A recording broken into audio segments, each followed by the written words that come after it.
ക്ഷേത്രത്തിലെ ദേശവിളക്കിന് പള്ളിയിലും വിളക്ക് തെളിയിക്കാറുള്ള, ക്ഷേത്രോത്സവത്തിന് വേണ്ടി പള്ളിയുടെ പാർക്കിംഗ് സൗകര്യം ഉപയോഗപ്പെടുത്താറുള്ള, ഇടയിൽ ജാതിമത അയിത്തമില്ലാത്ത ജനങ്ങളാണ് ഞങ്ങൾ എന്ന് ഏറ്റുപറഞ്ഞാണ് പാടി തുടങ്ങിയത്.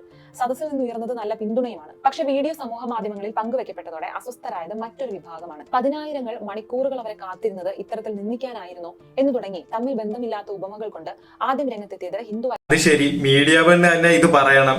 ഇവിടെ കാന്താര എന്നൊരു സിനിമ, അല്ലെങ്കിൽ ഋഷഭ് ഷെട്ടിയുടെ കാന്താര എന്നൊരു സിനിമ ഇറങ്ങിയപ്പം അത് ഹിന്ദുത്വ ഭീകരത പടർത്തുന്നു എന്നൊക്കെ പറഞ്ഞ് ന്യൂസ് കൊടുത്ത ആൾക്കാരാണ് ഈ മീഡിയ വൺ TV എന്ന് പറയുന്ന ഈ ചാനൽ. എന്നിട്ടാണ് ഇവർ ഇപ്പം വന്ന് ഈ ഡയലോഗ് അടിച്ചുകൊണ്ടിരിക്കുന്നത്.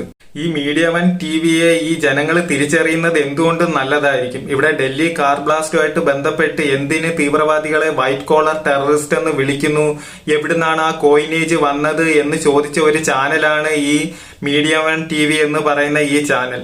വൈറ്റ് കോളർ ടെററിസ്റ്റ് എന്നുള്ള ഈ കോയിനേജ് എവിടെന്നാണ് വരുന്നത്? അങ്ങനെ ആരെങ്കിലും പറഞ്ഞിട്ടുണ്ടോ? ആഭ്യന്തരമന്ത്രി അമിത്ഷാ പറഞ്ഞു ഇത് എന്താണ് വൈറ്റ് കോളർ ടെററിസ്റ്റിന്റെ ഭാഗമാണ്.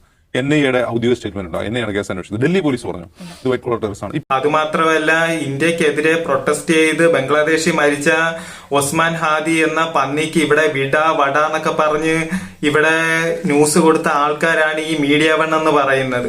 എന്നിട്ടും ഈ മീഡിയ വൺ എന്നൊരു ചാനലിനെ കാണാനും പിന്തുണയ്ക്കാനും ഉള്ള ആൾക്കാർ ഈ കേരളത്തിലുണ്ടല്ലോ എന്നതാണ് ഏറ്റവും വലിയ സത്യം.